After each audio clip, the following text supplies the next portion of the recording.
tuje imbere yawe ubwiza bwa Nyagasani, twitabira ingoma y'urukundo kuko dukunda byahebuje. Ku izina ry'Imana Data na Mwana na Roho Mutagatifu, amen. Amahoro bana b'Imana, ni muhumure, Imana iradukunda, igiye kutwereka ngaha kuri buri munsi, maze tuyibone kandi tuyereke abandi. Ubwo Nyagasani aduhamagara ngaha kuri buri munsi nyine kugira ngo tugerere neza. Tugeze ku wa mbere w'icyumweru cya gatatu cya Pasika, tariki 24 Mata 2023, ubwo tujya kuganira ku ngingo ikomeye cyane yitwa mu Gifaransa la solitude. La solitude biva ku ntera y'ikilatini solus sola solum, bikavuga ngo être seul. La solitude, kuba wenyine. Muri iyi ngingo turaza kubona ko hari ubwo biba byiza kuba wenyine bikagera aho bikugeza, ariko turaza no kubona ko hari ubwo kuba wenyine bikubera umutwaro, bigakubera umuzigo, bigakuviramo agahinda, amarira ndetse n'imiborogo. Nawe rero uze guhitamo, ese ndi jyenyine naho ni muntu turi kumwe? Niba se ndi jyenyine bimbera byiza cyangwa bimbera nabi? Turaza kubona ko kuba wenyine bishobora kuba ikibazo ku ruhande rumwe, ariko none ku rundi ruhande bishobora kuba igisubizo. La solitude. Rero umuntu uri wenyine, waba uri wenyine mu rugo, umugabo yaragutaye, urugero uri umugore, umugore yaragutaye uri umugabo, abana baragutaye, ibintu byaragushizeho, humura uzirikane ko nyine niba uri wenyine koko, itabaze Nyagasani, wembaze Nyagasani, maze nawe gutabare, kuko Nyagasani koko akunda aho hantu h'umutuzo, aho hantu h'umutuzo mu Kristo umuvandimwe. Nguko rero ko natwe koko Nyagasani aduhamagaye, buri wese koko atuze, maze Imana itambuke muri we. Mu kuzirikana ku mutuzo, tujya kwifashisha ibyanditswe bitagatifu biza koko duherekeza. Muri aka kanya tujya kubanza gusomerwa isomo ryo mu gitabo cya Estera, umutwe wa 4, umurongo wa 17. Turikurikire maze turebe ukuntu umuntu yari wenyine yakwitabaza Nyagasani, yakwambaza Nyagasani, Imana ikaza ikamutabara. Umwamikazi Esteri yari mu cyunamo gikomeye, nawe ahungira kuri Uhoraho, atakambira Uhoraho Imana y'Isiraheli agira ati, Mana yanjye, Mwami wacu, nta wundi nkawe, ntabara, dore ndi jyenyine, kandi nta wundi wangoboka atari wowe, kuko ndiho nishyira icyago. Kuva mu buto bwanjye abo mu bwoko bwa data bambwiraga ko ari wowe Nyagasani wahisemo Isiraheli mu mahanga yose, n'ababyeyi bacu bahitamo mu bakurambere babo bose ngo bakubere umurage ubuziraherezo, kandi wabarangirije ibyo wababwiye byose. Ibuka Nyagasani, wimenyekanye muri iki gihe cy'amage turimo. Nanjye umpa ubutwari, wowe Mwami w'Imana zose, ukaba umugenga w'abafite ubutegetsi bose. Unshyire ku minwa imvugo iryohereye, ningera imbere y'intare, maze utere umutima wo kuzinuka uturwanya, ku buryo azarimbukana n'abafatanyije nawe. Twebweho ukuboko kwawe kuturamire, untabare ndi jyenyine, nta wundi ngira atari wowe Nyagasani. Iryo ni ijambo ry'Imana. Nta wundi ngira atari wowe wenyine Nyagasani. Amen, amen, amen. Bakristo bavandimwe, iri somo riratwerekeza ku muntu uri mu kaga. Esteri wari uri mu bibazo bikomeye cyane, umuryango w'Imana uri mu bushikamirwe, bari kuwutoteza, bari kubagira nabi. Nuko Esteri arambura amaboko, apfukamira Uhoraho, atakatakambira Uhoraho, maze kuko Uhoraho aramwumva. Nk'uko Nyagasani igihe ndi mu kaga, yewe bose bantereranye, Imana igira gutya ikabona igereze gute ije kugutabara. Nubwo ibintu byagushiraho, nubwo abantu bagushiraho, Yesu we nta kuvaho. Icyo nicyo tujya kuzirikana gikomeye cyane, ko mu mutuzo, pendant la solitude, igihe cyose wumva uri wenyine, igihe cyose uzumva ko watereranywe, humura Nyagasani muri kumwe kandi aragutabara. Humura turi kumwe, ndagutabara. Na niyo ntero y'umuhanuzi Yeremiya, igihe ari kuvuga ati, dore ndacyari muto, sinshobora kuvuga. Nyagasani akamubwira ati, wivuga ngo uracyari muto, humura turi kumwe, ndagutabara. Kuba uri kumwe n'Imana ubwabyo ni ikimenyetso simusiga cy'uko nyine utari wenyine. Tukaza kubona ko ahangaha muri ukuzirikana kuri iyi ngingo y'ikiganiro cyacu la solitude, umutuzo cyangwa kuba wenyine, bishobora gutuganisha heza cyangwa ahabi. Tugera kuzirikana ingingo 6 zidufasha kuzirikana kuri la solitude, kuba wenyine. Ingingo ya mbere, turaza kureba ibintu 7 nk'uburyo 7 bwo kubaho wenyine. Ingingo ya 2, igisobanuro cyangwa impande 2 z'umuntu uri wenyine. Ingingo ya 3, ingaruka zo kuba wenyine. ingingo ya kane, ibimenyetso byo kuba uri wenyine muri kiliziya. Ingingo ya gatanu, turaza kubona ko kuba wenyine ari igipimo simusiga cy'ubunyangamugayo, mesure de la fidélité. Noneho ku ngingo ya gatandatu turaza kureba umuti, niba kuba wenyine ari ikibazo, igisubizo koko twaza kuronka, kandi none niba kuba wenyine nanone ubwacyo ari igisubizo, tugisigasire umuti wo kuba wenyine. Reka muri aka kanya duhere ku ngingo ya mbere, uburyo burindwi wamenyeraho umuntu uri wenyine. Uburyo burindwi cyangwa ibintu birindwi bigaragaza ko umuntu ari wenyine. Nk'uko twabivuze dutangira, kuba wenyine bisobanura mbere na mbere umuntu ku giti cye uri wenyine. Ariko nanone kuba wenyine ntabwo ari ukuvuga nyakamwe, ahubwo none ushobora kuba uri wenyine uri kumwe n'abandi, wiheje, uri mu kababaro n'ibindi byinshi cyane. Akabya bindi ngo ushobora gusiga abakwirukansa bose, ariko biragoye ko hasiga ikikwirukamo. Kuba wenyine rero, hari imvugo nyinshi zigaragaza umuntu uri wenyine. Rimwe na rimwe ashobora kwiheba, akenshi usanga umuntu yarihebye, yaranze kwiyakira. Imvugo ya mbere ni igihe uhinduye aho kuba cyangwa ibihe bikaguhindukiraho, nouvelle situation. Igihe uhinduye ubuzima, igihe uhinduye irangamimerere, igihe uhinduye igihugu, igihe uhinduye akarere, igihe uri impunzi, igihe uri mushya ahantu runaka, mbese igihe cyose uri guhura n'ibintu bishya. Icyo gihe hari ubwo wisanga uri wenyine. Kubera iki? Abo mugiye kubana ntubazi, abo mugiye gukorana ntubazi, icyo gihugu ugiyemo ntago bakuzi, ukaza kwisanga uri wenyine. Muri icyo kibazo nibwo uvuga uti ndi jyenyine. Uburyo bwa kabiri, umuntu aba wenyine igihe atandukanye n'abandi, igihe badahuje gahunda n'abandi, igihe abandi bakora ibintu we ntabikore, cyangwa ukaba ufite ibintu ukora abandi bo ntibabikore. Urugero, urasenga ariko abandi bo ntibasenga. Icyo gihe ntabwo muzakirana, ntabwo muzumvikana. Ushobora kubana n'umuntu akunda ikijumba, wowe ukunda ikirayi. Hari abantu batumvikana muri ubwo buryo, ugasanga uri wenyine nyine ku bijumba, wenda undi wenyine ari wenyine nawe ku kirayi, cyangwa ari wenyine ku nyama. Kuba wenyine ku bintu byihariye cyangwa wihariye mudahujeho n'abandi, nuko rero ukaza gusanga ntumeze nk'abandi, abandi wenda barakuruta cyangwa naho urabaruta. Complexe vraiment. Ubundi buryo bwa gatatu bwo kuba wenyine ni ya complexe n'ubundi twavuze, nuko rero ukishyiramo abandi uti baranyanga we, bangendaho we. Akabya bindi byuko ureba umwana n'umuntu mukuru, umuntu w'umwana umurebera hehe? Umuntu w'umwana murebera mu mvugo ati ntibanyitaho, bamfashe nabi, bangirira nabi, ibintu byose ukaba uri kubicurira ku bandi. Ati ntacyo bamariye, ntacyo bankorera, je n'ai pas d'amour, nta nshuti ngira. Abantu bose ukajya ubona baragutereranye. Icyo gihe rero iyo nta nshuti ufite, wumva nkaho nta n'umubyeyi ugira, wumva nkaho nta mwana ugira, wumva nkaho nta muturanyi ugira, ukumva iyo solitude yaje aho ngaho koko, ukumva nkaho nyine uri wenyine udakunzwe.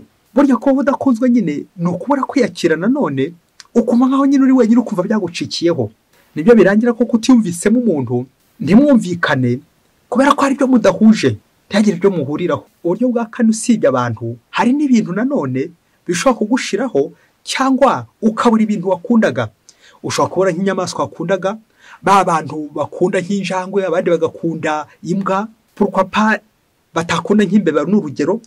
Ukabana n'umuntu akaba yikunda nk'umuserebanya n'ibindi byinshi cyane, utunyamaswa two ngutwo, akaba twikunda kumva yatuguma iruhande, akumva yaba ari kudushimashima. Ngo hari umugabo hirya kure cyane muri Afurika, ngo wagiye mu modoka, nuko abwira shoferi ati shofe ntusige, hagarara untware turi babiri. Nuko ngo shoferi agiye kubona abona umugabo arinjiye, aramubaza ati se noneho wa kabiri arihe ko wambeshye? Ati nguyu. Shoferi arebye asanga ari imbwa ye, ati shoferi ntusige turi babiri. Aha bakristo bavandimwe, nguko shoferi aramutse asize yambwa, uwo muhigi yamubera nabi, cyangwa uwo muntu wikundira iyo mbwa ye, turi babiri, ukumva iyo mbwa cyangwa ukumva iyo njangwe imeze nkawe. Umunsi rero yapfuye nibwo uzarira nyine nk'igitambambuga, uri kuririra injangwe, uri kuririra inyamaswa. Nuko rero ugasigara wenyine, ndi jyenyine, imbwa yanjye yapfuye, injangwe yanjye yapfuye, none ndi jyenyine. Ikindi kimenyetso cya gatanu cy'umuntu uri wenyine, niyo wundi uhorana mu mvugo ati abandi ntibampa umwanya, ils ne sont pas disponibles moi, ntago banshobokera, ndabandikira ntibasubize, ndabashaka simbabone, umugabo wanjye nta mwanya agira wanjye, umugore wanjye nta mwanya agira wanjye, ntago tuganira, ntiduhura, nisanga nijye nyine mu rugo, ninjye wita ku rugo njyenyine. Ni kwa kuri nyine uzababana n'inshuti nanone ukabona murabanye ariko zikuryarya, zikubeshya, zigucenga, zigambiye gukurya utwawe, zarangiza guturya nawe zigakurya kaza kurangira usigaye uri wenyine. Ushobora gusigara uri wenyine mu mva kwa kundi nyine barangiza kugushyingura ugasigara wenyine aho mu mva abandi bigendeye. Kavuga mu bapana ugira uti umenya umuntu mwari uko musangiye umufuka w'umunyu. Bishatse kuvuga mubanye igihe kirekire umaze kumwigana imvugo n'ingiro. Igihe kirekire bana n'umuntu ushobora kumumenya. Ndetse n'abahanga bemeza ko ngo hari ubushakashatsi bwemeza ko umenya umuntu ari uko mubanye amasaha 200. Yumvikane nk'amasaha 4 ku cyumweru mumarana n'umuntu ngo nibwo ushobora kumumenya burya. Kumenya umuntu burya kuko mushobora kuba muri kumwe nk'inshuti musangira, nanjye kuvuga kabisi n'agahiye musangira agacupa, ariko ukaza kwisanga nyine ibibazo iyo byije ugasanga uri wenyine, ugasanga bagusize, ugasanga bagutaye, kandi ngo ni inshuti babandi musangira mu ikabare akagusiga uri wenyine, akaba guta no mufurege yewe. Ikindi kimenyetso cya gatandatu cyo kuri wenyine ni inshuti udashobora kwizera. Ibi tumaze kuvuga haruguru nanone ushobora kubana n'umuntu ariko nta cyizere umufitiye cyangwa nawe nta cyizere agufitiye, mukabana kumuguruko ugahora umwikanga utaranyishe we, arandoze we, mwajya gusangira ukirira ko haza guhava hatataza gukuroga. Nguko ushobora kugenda n'umuntu mukabana ariko utamwizera, utamwemera, umushidikanyaho, mugenda muhishanya za kashe. Uburyo bwa karindwi nanone bwo kuburi wenyine, c'est une présence silencieuse. No kuburiho noneho ucacetse, utavuga, utamenya ikijunditse, niba ari kiza niba ari kibi, niho ubizi. Ibi bishobora kuganisha kujunjama, guceceka, uko ni nko kwiheza kuba wajya mu nguni yawe wenyine, gusa agasigara kwibaza ngo uri guhakora iki. Ese haraza kuvamo imbuto nziza muri uwo mutuzo wawe? Ushobora kwiheza kubera hari abantu benshi bari gukubyiga, hari abantu benshi bazanye urusaku, hari abo mu bana ubona bari kwigana bari kuvuga cyane. Nuko rero kwiheza bishoboke ko ugiye gukora travail intellectuel ikaze cyane, bishoboke ko ugiye kwiga, bishoboke ko ugiye kwiheza kugira ngo ugire akabazo ujya gukemura. Nuko rero ukisanga uri wenyine nko mu nguni runaka, wahunze urusaku, wahunze abantu bari gushaka gusakuriza. Nicyo bita gufata concentration, ukaba wava mu kivunge mu kigare, nuko rero ukajya hawe n'ukajya mu gikari. Savoir se retirer, kumenya kwikura, nanjye kuvuga ukaryoshye mu kigare, ukamenya kujya hawe nyine. Kakurya Yesu yajya kabigenza. Nkaza kwibaza nti ese ngewe kuba ngenyine bintera guceceka ngakomeza mpekenya amenyo imbere, cyangwa kuba ngenyine bituma koko nisanzura nkiyegeranya nkishima? Hari n'ubundi buryo bwinshi cyane ushobora gutera. Narigiye kuvuga kwigunga cyangwa ko wenyine ushobora guhura n'ubusaza, gusaza, abakecuru, abasaza, ukabahura n'ibibazo bigakujegeza, ugahura n'uburwayi bw'abundi budakira, ugahura na chômage, kubura akazi, ubukene, inzara, ibibazo byinshi, gutsindwa, akababaro. Byose bigagutera hehe? Bigagutera kwigunga, bikagutera guceceka, bikabyakugirira neza cyangwa nabi bitewe nuko nyine byageze iwawe, bikagusanga uri wenyine, bikagutera kuba uri wenyine. Ingingo ya kabiri tujya kuzirikana impande ebyiri z'umuntu uri wenyine, de côté positif et côté négatif. Kuri iyi ngingo ngiye kubatungura mu gihe akantu ngiye kuvuga cakarongo ngo burya nta muntu buri wenyine. Umuntu wese ntago ashobora kuba wenyine. Ngo iyo uri wenyine hari ubasha bukuzaho cyangwa bukuzamo bw'ubwoko bubiri. Hari ubasha bw'ikuzimu bushobora kugusura, ubasha bwa shitani, kimwe nuko ubasha bw'ijuru bwagusura, ubasha bw'Imana. Hari amashitani ashobora kugusura cyangwa abamarayika bakagusura.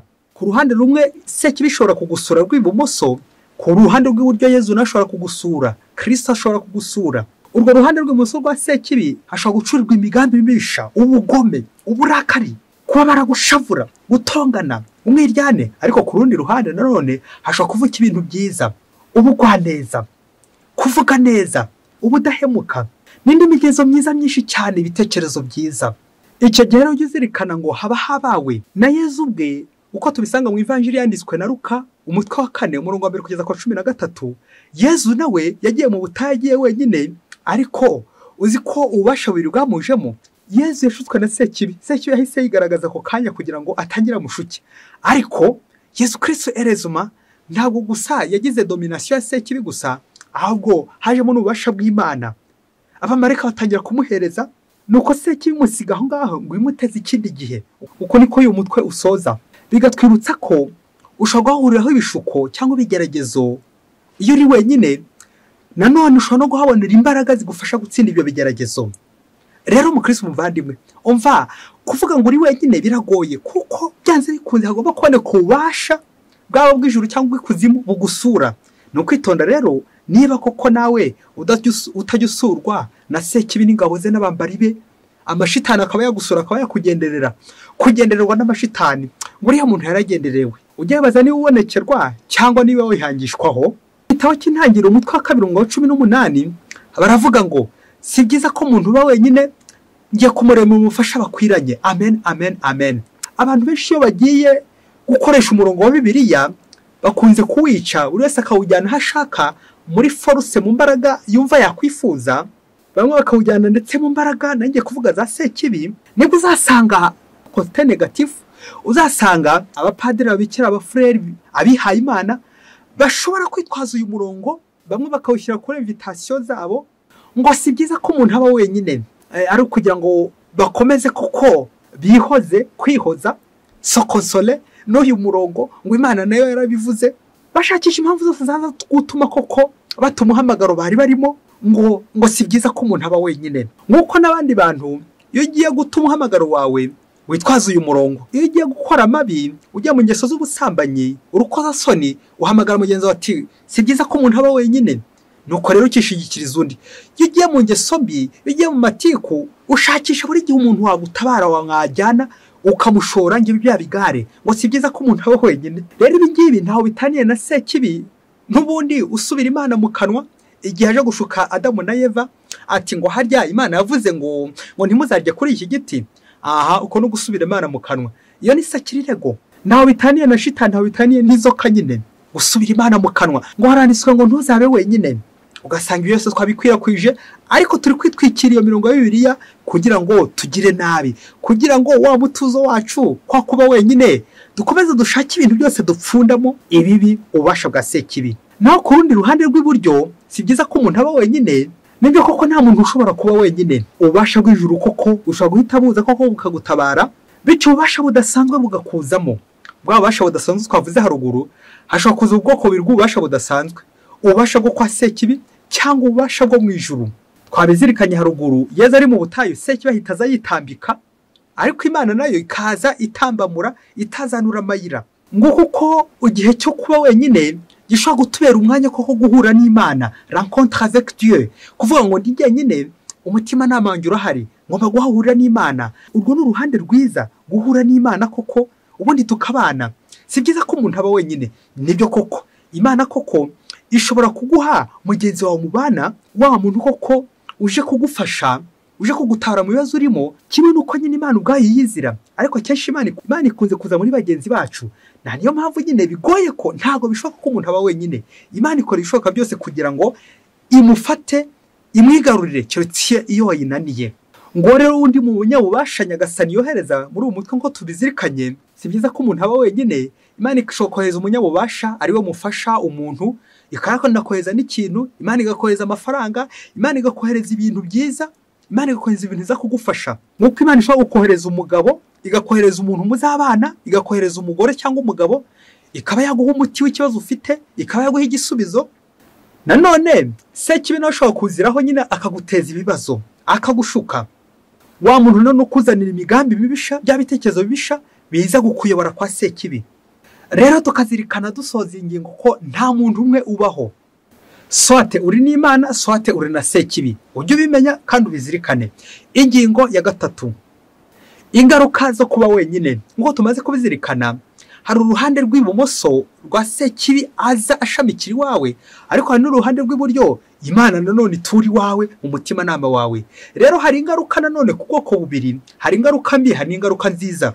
Reka rero ko duhere ku nziza, bityo koko bize kudufasha kurwanya nuko kuba wenyine bizana ingaruka mbi. Ngo ibuye ryagaragaye ntibarikisha isuka, kandi ryategeko rya muganga rigera riti il vaut mieux prévenir que guérir. Ngo ni ngombwa kwirinda aho kwivuza. Reka tujye ku ngaruka za mbere z'ubwoko bwa mbere, ingaruka nziza. Iyo umuntu ari wenyine agafata umutuzo, solitude nk'umutuzo, ashobora koko guhura n'Imana. Na nicyo cyashobora kwitekerezaho birambuye, akikosora, kwikosora. Ngo uko umuntu uri wenyine ashobora noneho kwiyinjiramo, yahunze urusaku birumvikana, recueillement, umutuzo, kwiyegeranya, kwiyakira, reception. Iki ni nacyo gihe ku bantu b'abahimbyi, abahanzi iki nicyo gihazaho inganzo. Inspiration biva ku magambo y'ikilatini in spiritus, dans l'esprit, roho mutagatifu nyine agakumurikira, ubundi koko kavumbura ntiwivumbike. Muri iki gihe koko haza ibyishimo, haza reception, consolation, haza guhumurizwa nka bya bindi koko Imana igomba guhumuriza umuntu, Imana igomba guhumuriza Esiteri kuko ari wenyine. Iki gihe usibye ko haza n'ibyishimo, haza none ijambo bita mu Gifaransa la créativité, udushya tukaza muri wowe. Iki gihe kandi hakaza ibisubizo byinshi, bya bibazo buri ibisubizo bikagenda biza. Kubera iki? Uri guhura n'Imana. Burya mu Kristo umuvandimwe, igihe cyo kuba wenyine ujye ukitaho, n'umwanya mwiza koko kwigora no kwikosora, hataje utazagorama. Burya baravuga ngo iyo abandi bagutanze kumenya amakosa yawe ubona yazi birumvikana, ariko iyo bagutanze kuyavuga ndetse no kugukosora, akenshi urashya imigeri ukabatonganya. Yewe iyo uri umuyobozi ukomeye abantu uyobora bakabimenya mbere, urabisha cyane ukabamera nabi, ukabuki nabi. Ariko iki gihe cy'umutuzo cya wenyine kidufasha kwinjiramo, ukareba amakosa yawe ubundi ukikosora, ukareba aho ugoramye ubundi ukigorora. Ariko abandi bagutanze kumenya ibibi byawe, bwa buhemu bwawe, bya bindi wakoze rwihishwa, wageze se ngo kwikosora bibe gishobotse, aho gutangira ubuki nabi, kubatonganya, kubavuga nabi, kubirukana ku kazi niba ufite ububasha, kubakorezamo, kubagambanira n'ibindi byinshi cyane, kubarwanya. Kubera iki? Ntabwo uriyakira. Buriya biragoye ko naryo kosa ryazakemuka, ariko rikemuka ryari? Igihe ubwawe batanze kubibona, ukavuga uti umva, reka nikosore, reka nivugurure, reka nigorore hakiri kare. Icyo gihe nyine urishima kuko n'ingeso ukayicikaho burundu. Ariko igihe cyose abandi bagutanze kubibona, akaraba ari kubikubwira, ngikira ari igihe cy'amahoro. Tukiga none gutandukanya solitude na isolement. Isolement rero niyo tugiye kuvugaho cyane, tuvuga ingaruka mbi zo kuba wenyine, dans l'isolement, wenyine wiheje, witaruye abandi, ariko uri kubahekenyera amenyo. Urugero rero tujye kureba indwara ikomeye cyane ahangaha, indwara bita depression, agahinda. Nk'uko uzahora uririmba indirimbo z'amaganya, ugahora usoma amibukiro y'ishavu, intima n'agahinda kakakwica, ibibazo bikakuremerera. Indwara y'agahinda abakristo bavandimwe yisha abantu benshi muri ino minsi, aho usanga kuko abantu barihebye, nta cyizere bakifitemo. Ubana n'umuntu wari ugutera agahinda, ubana n'umuntu wari ukugira nabi, wari ukujomba. Agahinda, depression, ibyo byose koko wageze ngo ntibigutezamo ingaruka mbi. Agahinda gashobora kukuzanira umutima, ukarwara umutima, ukarwara igifu, ukarwara rubaga impande, ukarwara umutwe udakira, ukarwara umugongo, nanjye kuvuga udakira, n'izindi ndwara nyinshi cyane zigakwiraho. Kubera iki? Kubera agahinda, gupfana agahinda, ugahora mu gahinda, wenda kubera umuntu mubana, kubera nawe ibintu ibikomere ufite. Ako gahinda mu Kristo umuvandimwe, umujinya, umushiha, kuvuga nabi, ntuzigene muvuga neza, buri cyo cyose ugahora igitima kibyimbye, ugahana rwa gitima nyine. Rero nutagira ngo wikosore, umenye ko nyine bizaba biri gukwangiza. Yamvuga ugira iti uwicaye nabi ababaza imbere ye. Ushaka kurwara indwara y'agahinda k'umugabo guca inyuma, ukarwara indwara y'agahinda k'umugore guca inyuma, wo mubana uguca inyuma, wo mubana ukugira nabi, wo mubana ukugambanira nk'inshuti yawe. Mbese nk'agahinda ka Yezu agambaniwe na Yuda, akiyakanwa na Petero, bakamwica bene wabo. Ako nta gahinda mubyeyi. Aba mubana karo bakugira nabi, mbega deception iraha, mbega desolation, kumva uri wenyine koko. Ngigi ibikomere bizatuzana koko izindi ndwara, indwara nyinshi cyane. Hashobora no kuziramo divorce kuba bana, iyo umwe atera undi agahinda. Ariko noneho iyi ndwara ngiye kuvuga uyicunge neza, abantu benshi turayirwaye, twarayanduye nako. Depression, agahinda gashobora kukuzanira indwara mbi cyane izakwica kandi kanaguhitana. Icyo turongo dutanu yitwa kwiyahura, suicide. Bikaza kurangira koko kubera agahinda, ugiye nko mu mazi, ugiye mu kiziba, imodoka ikakugonga, wiroshye mu manga, kwiyahura wimanitse ukishyiramo akagozi. Buriya abahanga bemeza ko umuntu ugera ku rwego rwo kwiyahura, kwiyica, burya amaze kwica abantu barenga 1000. Homicide bayabaye, nta suicide ishobora kuba homicide itabaye. Homicide rero ntago ari ufata umuntu ngo umufatiyeho icyuma ngize gute, ahubwo ushobora kuba hari abantu biciye mu mutima, abandi bagutera agahinda, bagutera umuna, bose bagiye ubiciri wawe, nawe ukazajya gupfa waramaze abantu benshi cyane.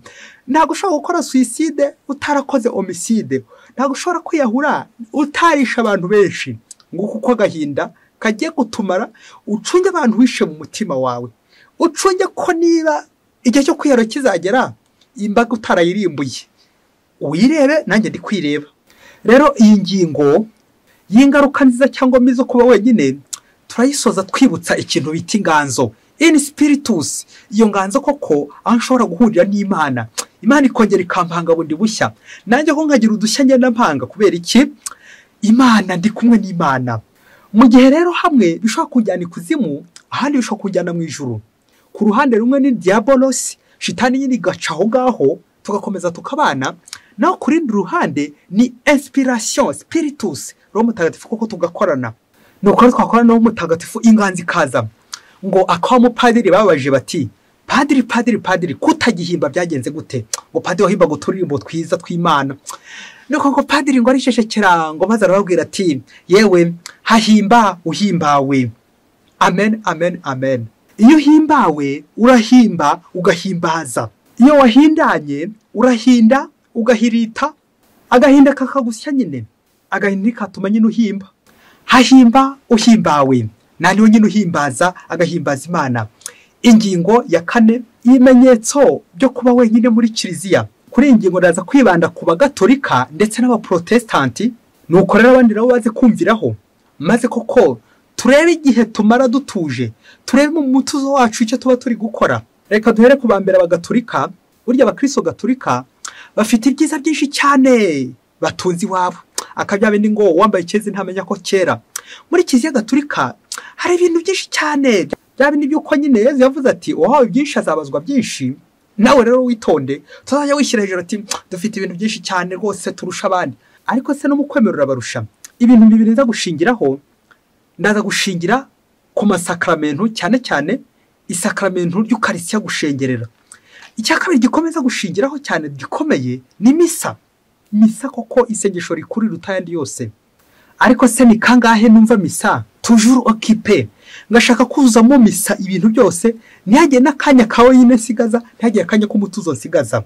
Ngukore ko nza kureba ibintu byose bimpuza, bishaka kumpoza, bimbeshye ko biri kumpoza, kandi koko biri kumpuza. Iyaba abagatolika bafataga silence, umwanya wo guceceka, umwanya w'umutuzo nka Yosefu. Muri Bibiliya batubwira ko nta nahamwe Yosefu yigeze avuga, byaranzwe no kwisheshekera, byose akagenda bishyingura. Ndetse n'ababikira Mariya buriya ntago bavuze kenshi, gushyingura amabanga y'Imana. Nk'uko umutuzo kuba wenyine buryo buri gushyingura n'amabanga y'Imana, kuko guceceka si ubucucu, no gucengerwa n'ibyuzi, ukabimira ukabizirikanaho. C'est la méditation, n'est-ce pas? Inama nkuru ya Vatikani ya 2 mu nyandiko yayo yitwa Sacrosanctum Concilium, paragraphe ya 30, batubwira ikintu bita silence sacré, guceceka gutagatifu cyangwa guceceka guhire. Ku buryo mu misa akakantu mugiye ugaca akarongo niba uri umukristo koko neze kuvuga w'indani, ku buryo mu misa badusaba guceceka byibuze ahantu 5 h'ingenzi. Ndaza kongeraho na hagatandatu bwa nyuma. Ahantu 5 h'ingenzi naha, ahantu 5 obligatoirement umukristo agomba guceceka mu misa. Dore ko abenshi tuvuga tukaririmba tugahimbaza Imana, ariko se nta na rimwe kuko nagira umutuzo. Aha mbere c'est avant le confiteor, ni mbere yo kwicuza ibyaha. Aha kabiri avant chaque prière d'oraison, ngo buri sengesho rya dusabe twagombye guceceka. Ubundi amasengesho ni 3, hari isengesho ry'ikoraniro, isengesho riherekeza amaturo, ndetse n'isengesho ry'umwanzuro. Amasengesho banavuga ko padiri avuye iryo sengesho abayoboke b'Imana bose bageze bate, bahagaze. Icyo gihe nyine bagashyiramo akanya ko gutuza, kugira ngo buri wese koko agira icyo yisabira, ariko mu mutima atavuga ari wenyine. Mukristo muvandimwe, icyo gihe mujya muhaguruka cyangwa mukomeza kwiyicarira nyine, ntumenye n'ibiri kuba, bamwe baranisinziriye. Icyo gihe padiri navuga dusabe, mukristo muvandimwe, ujye uhaguruka n'ingoga, ariko unacececeho maze Imana itambuke. Igihe ni igihe cy'ijambo ry'Imana. Buri jambo ry'Imana ukanza ugaceceka. Ijambo ry'Imana ryanjye ukongera ugaceceka. Ndetse na nyuma y'ivanjiri gusomerwa ivanjiri ugaceceka. Ndetse nanone bitegetswe nanone ko padiri arangije inyigisho, ivanjiri byumvikana irangiye, naho haba umwanya wo guceceka byibuze n'akanya gato. No ku isegonda imwe Imana ishobora gutambuka. Ariko imagine, tekereza ko Imana tujye tuyiho umwanya. Ikindi gihe cya 4 c'est dans l'élévation, muri consécration. Yesu Kristo koko araje, aha muri consécration dukunze cyane cyane kuvuza amashyi impundu ariko tukaza kwibagirwa ko iki gihe c'est un temps sacré, le silence sacré. Iyi niyo noneho bita silence sacré, aho nta n'umuntu ubundi wakombye no kuvuga. Ariko mu muco wacu twamenyere gukoma amashyi, kuvuza impundu, ariko ubundi uriya n'umwanya wo guceceka. Ubundi iyo bazamuye Yezu akombye kumureba ugatuza kandi ukabizirikana mutima. Ariko twebwe icyacu mu Kristo bijya bikubaho, nanjye bimbaho, mu paroisse menshi uzasanga birimo, mu Rwanda biruzuye, sinzi niyo mu Burundi bihari, muri Kongo ntawamenya, ugasanga abantu bavugije induru nyinshi cyane, amashyi n'ingoma byinshi cyane. Nyamara ujye uzirikana ngo ntabwo byemewe. Niba ujye ubikora ujye uzirikana ngo ntibyemewe. Ubundi abantu bakagombye gucaceka bose bakazirikana ko iryo bera ritagatifu. Ariko ikitwereka twese ko dukunda cyane ibintu bibombarana nuko twivugira n'ubundi. Kandi Yezu aho bagira ngo utuze umurangamire, wumva uburyohe bwa Yezu, umurebe. Ariko twebwe dushaka gukomeza duhatiriza ibintu by'imirishyo n'ingoma, ibintu by'ibirori, kandi Yezu ari gushaka umutuzo aho ngaho. Nk'uko uzanasanga none nk'umuntu yari yiturije ukajya ngo yabuze icyo gukora, ukamubwira uti ngwino nkubwire icyo gukora. Yari ibiye muri solitude, yari yatuje, yari muri consécration, atari gukoma amashyi mu gihe cya consécration, uti uriya muntu n'umuhakanyi. Kandi koko arangabiye Yezu, wowe umuhakanya ahubwo ati ugasa n'umuri urwara uti kubita amashyi nawe. Aha gatanu noneho hakomeye cyane, ni igihe umaze guhazwa, umaze guhabwa Yezu Kristo après la communion, ufata akanya gato ugatuza uri wenyine, ubundi ko kazirikana kuri aya mabanga iby'Imana ikubikije, uko Yezu yinjiye iwawe ukabanza ukabizirikanaho. Iyo silence mu Kristo muvandimwe. Ahandi hantu hakomeye cyane ha gatandatu nababwiye, umukristo ugiye mu misa agomba guceceka. Bahita mu mutambagiro imbere ya kiliziya cyangwa mu isakrisiya. Aho nta muntu wasakuriza mu Kristo muvandimwe, usibye inkonkobotsi, usibye inkunguzi. Ariko ubu nta usakuriza imbere ya sakrisiya cyangwa mu isakrisiya cyangwa ku mutambagiro. Aho ngiye baba batuje. Ndifuza kubabwira amasakirego abiri akorwa cyane mu kiliziya, kandi koko namuraza kubona koko atangaje kandi ari bibi cyane. Abantu benshi tujya tubyitaho, kandi koko bitugeze ku indwara zikomeye cyane kudaceceka muri ibyo bishya. Navugaga cyane mbere yuko misi itangira cyangwa no mu misirimo. Reka mvuge ku abacuranzi b'inanga cyangwa abacuranzi ba gitari, cyane ariko abacuranzi b'inanga. Uzi ko danger de mort akantu gace wakaronga umubyeyi? Uzi ko hari abacuranzi baza mu kiliziya gucuranga bitewe ko bakodeshejwe n'abaririmbyi baguzwe babahaye amafaranga. Noneho rero ukurikira akantu umubyeyi ngiye kuvuga gace utonka dutana. Iyo noneho ageze mu misa ari gucuranga, ibintu byose abimva yabicuranga kugira ngo rwa rufaranga rwe aze kurugaruza, cyangwa bataza kumureba nawe ngo bamukata rwa rufaranga. Ubundi ibintu byose akabicuranga, ijambo ry'Imana yo akemera akagenda riherekeza accompagnement. Ndetse hana kandi mubyeyi muzabicunge na omeri ya padiri akagenda yiherekeza. Padiri kugenda asobanura ibyanditswe bitagatifu, naho umucuranzi ntari kugenda agira gute, ari kugenda amuherekeza, cyangwa no gukora mu imyitozo kugira ngo aze kwemeza rwose hato bya bihembo cyangwa bya bintu yaje gukorera cyangwa ya salary yaje gukorera itaza kumucika. Gukodesha abacuranzi nane uzasanga hari abantu batajya bajya mu kiliziya, cyane abacuranzi, abaririmbyi, akaza gusakuza mu kiliziya, aje gutera nk'igipimo korari, aje gucurangira korari, aje kuririmba, hari fonction aza gukora aho ngaho. Naho ubundi yaba atayifite ntibamubona, baba ari wataza kuririmba ntabe yakandagira mu misa. Urwo n'urusaku, uwo nta mutuzo urimo. Niba uzasanga ibihe byose uri kugenda uzuza mu indirimbo, uri kugenda accompagnement rwose, ibintu byose uri kugenda biherekeza, bigaragara nkaho uzinanga. Mu Kristo muvandimwe, umucuranzi, uzi ko hari ibihe byo guceceka kuko wabyumvise. Ahandi hantu ngiye kuvuga kandi buri wese haramutungura, ahantu habera sakirirego hakomeye cyane. Umva, padiri, uzi ko abapadiri benshi, abepiskopi simbizi, Mana umbabarire, ariko wari uzi ko igihe cya procession, igihe cyo mutambagiro, igihe cyo mu sakrisiya, nize kuvuga mu kiliziya, uzi ko abapadiri benshi, umva padiri ntuze kundakarira, ariko byambayeho nawe wasanga bijya bikubaho, ugatangira ukavuga imiyaga byamvaye najya he, ukabaza amakuru, ugafungura za telefone mu sakrisiya mubyeyi ku mutambagiro. Kandi Yezu yatangiye gukora imirimo, none nawe uri kwisakuriza, uri gushaka gusakuriza undi. Abapadiri basakuza mubyeyi, abapadiri basakuriza Yezu, abapadiri basakuriza Yezu ku mutambagiro, abapadiri basakuriza Yezu mu ngoro y'Imana mu kiliziya, abapadiri abihaye Imana bose bari gusakuza koko. Mbega sakirego ziraha dujya dukora buriya ku mutambagiro Yezu abari gutambagirana nawe, wagira mu sakrisi uri nka padiri koko, ugakomeza koko ugumana na Yezu. Ubundi bavuga ko umupadiri ugiye gusoma misa, Tereza wa Kalikuta yari yanditse muri chapelle ye agira ngo ko dushishikarize uwo mutuzo no kugira ngo tuze kwegera Imana. Amagambo ariko akaba yakora kwa mutagatifu Yohani Maria Vianney n'ubundi ukuntu Yohani Maria Vianney yafata igitambo cya misa, kubyo ntago ari umupadiri rwose wasakuriza mu sakrisia, ntago ari umupadiri usakuza ku mutambagiro, ntago ari umupadiri rwose ukamera mu gihe cya misa agafata amafoto mu gihe cya misa. Nuko ngo mubikira Tereza wa Kalikuta ngo aza kwandika mu sakrisia ati, nujya gutura misa ujye utura ku buryo butatu: padiri. Iyi misa uyiture nkaho ariyo ya mbere ugiye gutura, ngo n'uburyo bwa mbere. Iyi misa uyiture nkaho ariyo yonyine ugiye gutura. Iyi misa kandi uyiture nkaho ariyo ya nyuma ugiye gutura.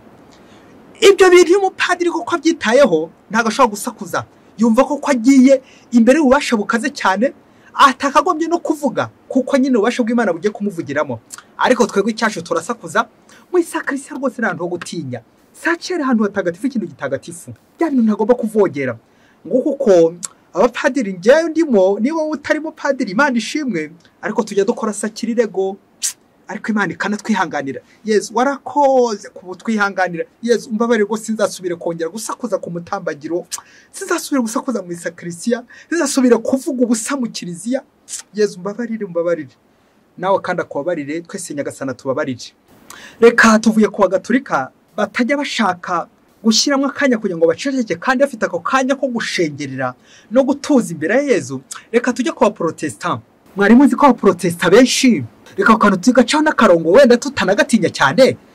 Uzi ukuntu bajya basenga, nirinze kuvuga basakuza, none nirinze kuvuga bavuza induru, bakabasenga bagahamagarira Imana nk'iri kuri kilometero 200, bakavuza induru bagasakuza cyane, guhamagara Imana nk'iri kuri kilometero.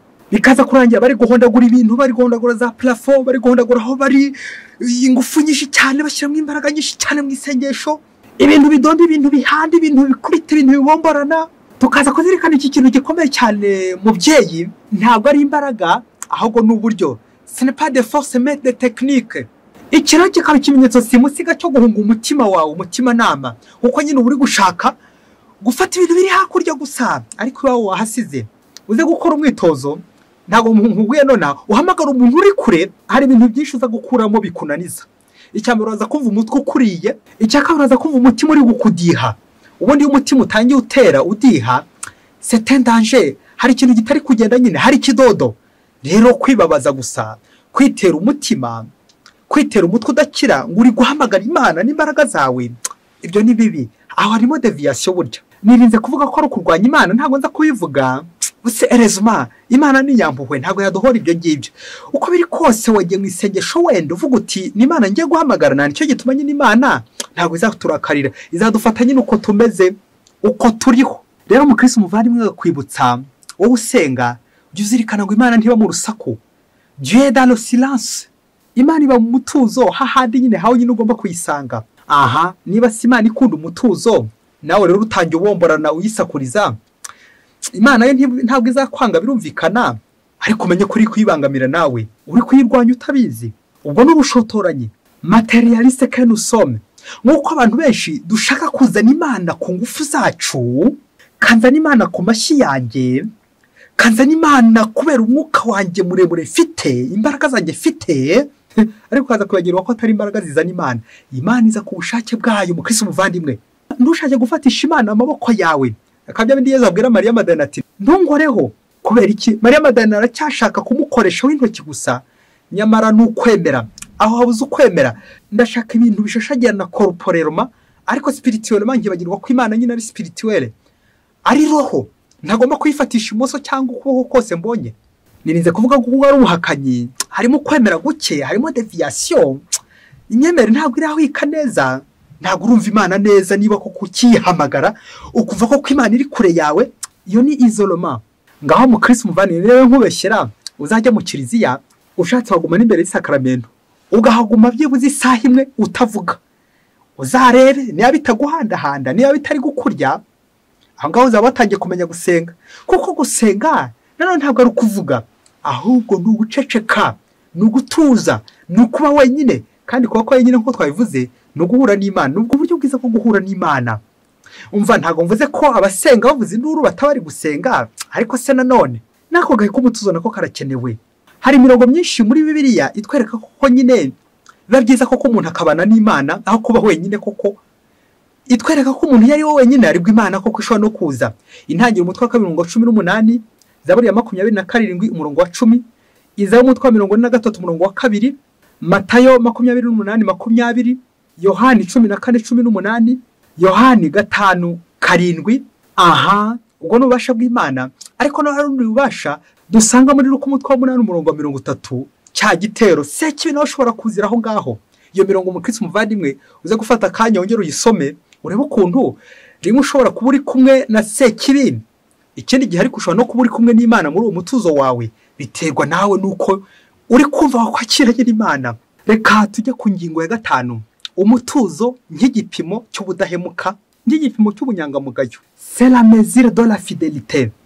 Aburya harya abantu benshi twigaragaza nk'abantu b'Imana, abantu beza, abantu koko b'Imana, abantu b'inyangamugayo. Ariko uzamenya ryari kuri inyangamugayo iyo uzaba wasigaye wenyine. Nk'uko umenya umuntu mukuru igihe umusize wenyine. Ushobora gusiga umugore wawe ari wenyine, ukaza gusanga hari undi mugabo winjiye mu rugo rwawe. Ushobora gusiga umugabo ari wenyine, ukaza gusanga hari undi mugore uri kugusasira uburiri. Babagore bihabara batiyubaha, babandi ngo ndi njyenyine, ngo inusure ndi njyenyine. Ako kasirase kanyuzemo ati ndi njyenyine, ako ka solitude ati ndi njyenyine. Nuko rero ukaza gusanga inzu yawe koko yabaye nyabagendwa n'ububasha bw'ikuzimu. Sekibi yamaze kuyinjirira ndi njyenyine, ngaho mu gihurunga, ngaho mu bigunda, mukajya kubana aho ngaho nyine, kuko umutuzo w'Imana uri kuwuhunga. Comment gérer mes temps libres?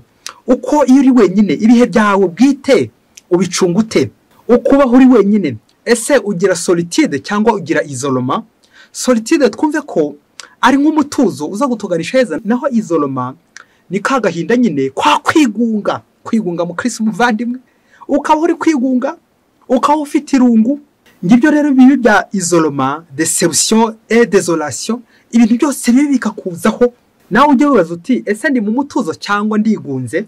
Niba uri mu mutuzo bishoboke ko ubasha bw'ijuru buzakuzaho, ariko niba wigunze nanone Sekibi azaza kwigungeho, muhigungane, mugumane, akwiroheho, akomeza gupakira mu bwabo bubasha bwe. Nibwo bizarangira ko kutangiye kohoka ku ngeso mbi. Ku ruhande rubi rwa isolement bishobora gukura ingeso mbi, nk'ingeso z'ubusambanyi, uri wenyine, ubutinganyi bukaba bwazira aho ngaho, masturbation, kwikinisha, homosexualité, ubutinganyi n'ibindi byinshi cyane, zindi deviation. Igihe abandi bagiye umubana ngo ntawe uhari, ngwino twisungane, ngwino twibanire, ni njye njyenyine ndibana, nta wundi ngira, umugabo yarapfuye, umugore yarapfuye, abana bagiye ku ishuri, umugore yagiye ku ishuri, umugabo yagiye ku ishuri, uwo tubana ntawe uhari. Nuko rero umuntu mubana yabadahari, ukazana ishoreke, ukazana indaya, izo usaruje mu kigunda, izo usaruje mu gihuru, imbaraga zose zikinjira iwawe, udusimba twose, udukoko twose tw'ubwoko bwose tukinjira iwawe. Kubera iki? Wakinguye, warangaje ngo dore ni jyenyine di, muze murebe ndi jyenyine. Aho ngaho rero irungurira kwishe, ugiye gupfa n'agahinda, ugiye gupfa no kwigunga. Burya iyo umuntu yigunze nta kibatakora. Muri yo hazamwe imigambi mibisha, kwiyahura bya bindi twavuze haruguru, kwica abandi, kwicira abandi mu mitima, kwipfundikira, kwihugiraho, kwireba wenyine nabi, ugapangira imigambi mibisha. Bikaza kurangira koko uri kwica ubwenge bwawe, umutima ndawirinze kuvuga, umubiri wawe reka dawa wangije byarangiye. Kubera iki? Tu es dans l'isolement, uri mu gahinda, uri wenyine. Cyakora ku rundi ruhande umutuzo nk'igipimo nanone cy'ubuhemu cyangwa cy'ubudahemuka, nanone umutuzo ku rundi ruhande rw'iburyo ushobora gutuma ko kumenya niba uri umugabo koko, si tu es sérieux, niba koko uri inyangamugayo cyangwa niba uri inkundamugayo. Kuko igihe uri wenyine ni igihe nyine cy'isengesho, c'est le temps de prier, ni igihe cyo guhura n'Imana. Bishobora kubera umwanya koko wo gutuza, ukikosora, ukitekereza nk'uko twabivuze haruguru, bityo ukaba washyira umurongo mu buzima bwawe. Gushyira umurongo mu buzima bwawe igihe uri wenyine, bityo icyo gipimo koko kirushaho kukubera koko, ukareba koko niba uri mukuru. Umuntu mukuru rero ikimuranga ni uko yita ku bandi, ako kanya uri wenyine koko ukaba uri gupanga ibintu byiza byagirira abandi akamaro. Rero muvandimwe, uze gukora umwitozo w'ahantu ujya wenyine. Ushobora kuba wenyine mu cyumba dans la chambre, ushobora kuba uri wenyine muri douche, mu bwiherero. Ese aho hose uba wenyine, ibyo hakora ni byiza cyangwa ni bibi? Imigambi uri guhapangira ni myiza cyangwa ni mibi? Uze kwibaza, nanjye ndacyari kwibaza.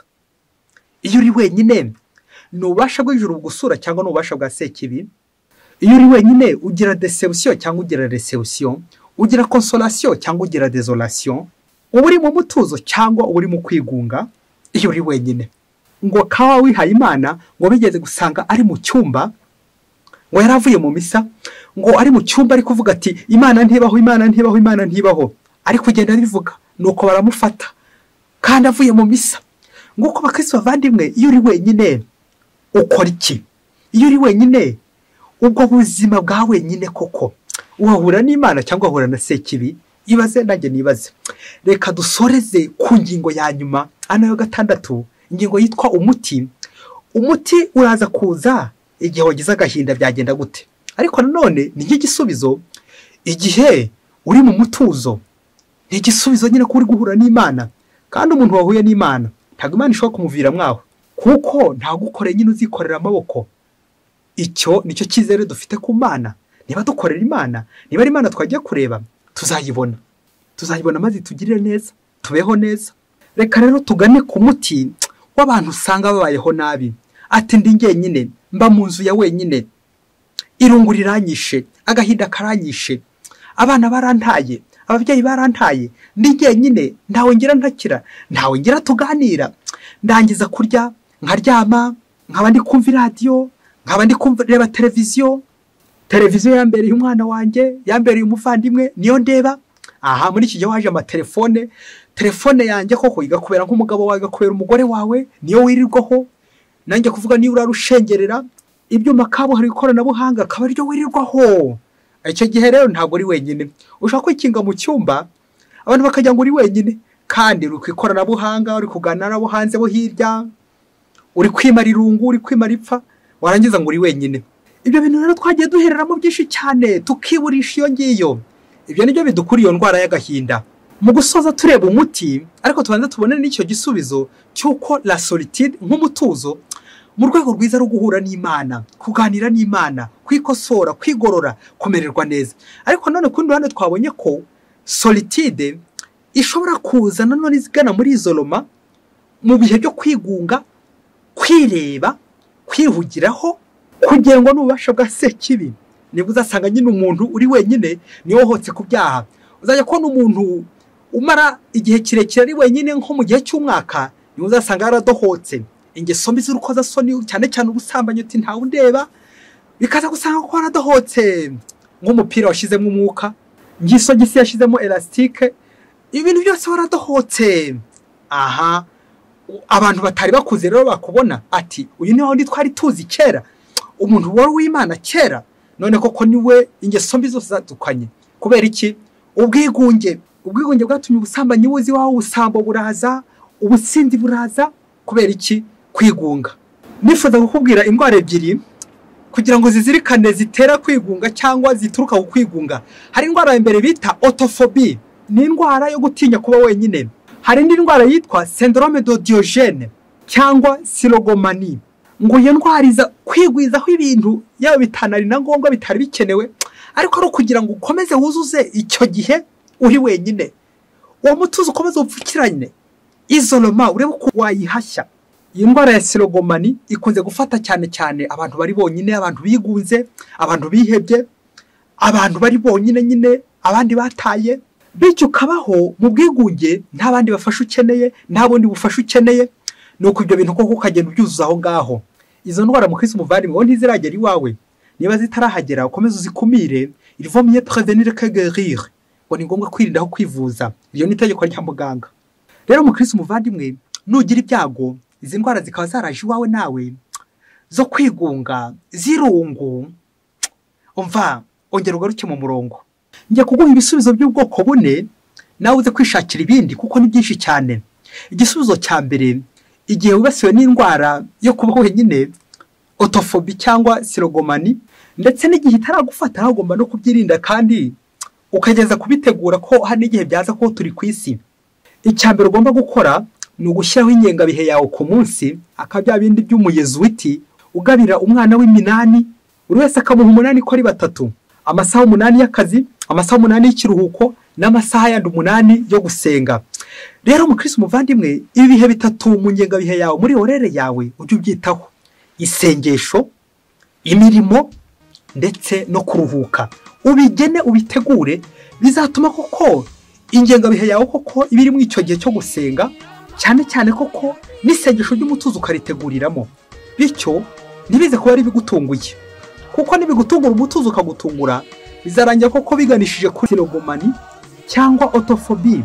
Mu gihe umuti wa mbere yari orere, umuti wa kabiri gestion de temps libre, uko ucunga ibihe byawe bwite, ibihe byawe abandi mudahuriyeho n'abandi, ibihe byawe uri wenyine ubicungute. Muri ibyo bihe uzirikana aho ushobora kuzamo ibintu bibiri: ashobora kuzamo umugisha cyangwa umuvumo, ashobora kuzamo ububasha bwa sekibi cyangwa ububasha bw'ijuru. Ibyo nabyo bitegura. Sekibi ashobora kuziramo kimwe n'uko Yezu yakuzamo, Yezu akakuzaho, nta gitangaje kirimo, kuko nyine nta muntu uba wenyine. Gestion de temps libre, iyo uri wenyine uwo mwanya uwucungute, aho niho ubera umukuru. Kujya umenyera gucunga umwanya wawe uri wenyine, burya nicyo kiranga umuntu mukuru. Icya gatatu, uyu muti w'irungu cyangwa umuti wo kuba wenyine, ugomba gufata solitude n'igihe cyo guhimba ndetse no guhimbarwa. C'est le temps de créativité et de recherche. Ni umwanya wo gukora ubushakashatsi, kuvumbura, guhimba, créativité, udushya. Igihe cyo gushakashaka ibisubizo, c'est le temps d'inspiration, kuyoborwa na Roho Mutagatifu. Igihe cyo gusenga ko kuyoborwa na Roho Mutagatifu, ngumva koko ndi gusenga koko, ngumva koko nishimye, dans la joie. N'igihe ndi njyenyine koko nkumva ndanyuzwe. Noneho umuti wa kane ni umuti bita tombora. Mukristo muvandimwe, n'uzaba uri wenyine ujye unabyishyiramo uti wowe ndatomboye we, bigiye kumbera umwanya koko gukora neza, bigiye kumbera umwanya koko ukugira ikindi nahimba gitarabaho, bigiye kumbera umwanya koko wo gutekereza koko ibitekerezo bishyikira Imana bizamuka ku ijuru. Ariko noneho icyo nifuza gusorezaho mukristo muvandimwe, nifuza gusoreza ku magambo meza ya Nelson Mandela, ubwo agira ati: je ne perds jamais, soit je gagne soit j'apprends. Ngo ntacyo nshobora gutakaza. Umva, umwanya wanjye ntabwo nshobora kuwutakaza mu ibintu, ntacyo ntakaza umwanya wanjye.